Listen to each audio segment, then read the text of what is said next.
Chennai தீவுத்திடலில் formula 4 car பந்தயம் நடைபெற்று வரும் நிலையில் போட்டிக்கு இடையூறு ஏற்படுத்தும் வகையில் சுற்றித் திரியும் நாய்களை பிடிக்கும் பணியில் மாநகராட்சி ஊழியர்கள் ஈடுபட்டு வருகின்றனர். இதுகுறித்த கூடுதல் தகவல்களை செய்தியாளர் ஜெரி வழங்க கேட்கலாம். வணக்கம் ஜெரி, முழு விவரம். வணக்கம். தமிழகத்தில் முதன்முறையாக சென்னையில் ஃபார்முலா 4 கார் ரேஸ் பந்தயத்தின் பயிற்சி போட்டிகள் நடைபெற்று வருகிறது. ரேஸ் சர்க்கியூட்டில் வீரர்கள் பயிற்சியில் ஈடுபட்டிருந்த போது நேற்று இரவு திடீரென நாய் ஒன்று உள்ளே புகுந்ததால் வீரர்கள் சிறிது நேரம் தங்கள் பயிற்சியை நிறுத்தி அதனையடுத்து நாய் அங்கிருந்து விரட்டி அடிக்கப்பட்டது.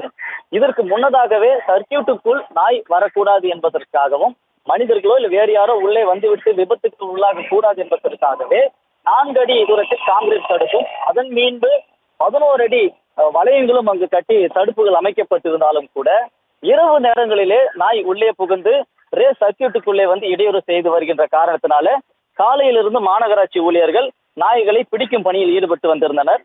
நேற்றைய தினத்திற்கு முன்னதாகவே ஒரு நாள் முன்னதாகவே மாநகராட்சி ஊழியர்கள் இங்கு ரேஸ் நடக்கக்கூடிய 3.5 கிலோமீட்டர் சர்க்கியூட்டில் இருக்கிற மொத்த இடங்களையுமே ஆய்வு செய்து வந்தனர். அங்கு இருக்கக்கூடிய 50க்கும் மேற்பட்ட நாய்களை பிடித்தனர். இருந்தாலும் கூட நேற்று இரவும் இன்று காலையும் கூட பயிற்சி ஆட்டம் நடைபெறும் பொழுதும் தற்பொழுது குவாலிஃபயர் சுற்று நடைபெறும் போதும் கூட டிராக்கினுள்ளே நாய்கள் நுழைந்ததால் இங்கு சிறிது நேரம் பரபரப்பு ஏற்பட்டது. இந்நிலையில மாநகராட்சி ஊழியர்களும் அதிகாரிகளும் நாயை அப்புறப்படுத்துவதற்கோ அது பிடிப்பதற்கான பணியில ஈடுபட்டு வருகின்றனர். கூடுதல் விவரங்களுக்கு நன்றி ஜெரி. செய்திகளை உடனுக்குடனும் துல்லியமாகவும் தெரிந்து கொள்ள சப்ஸ்கிரைப் பண்ணுங்க.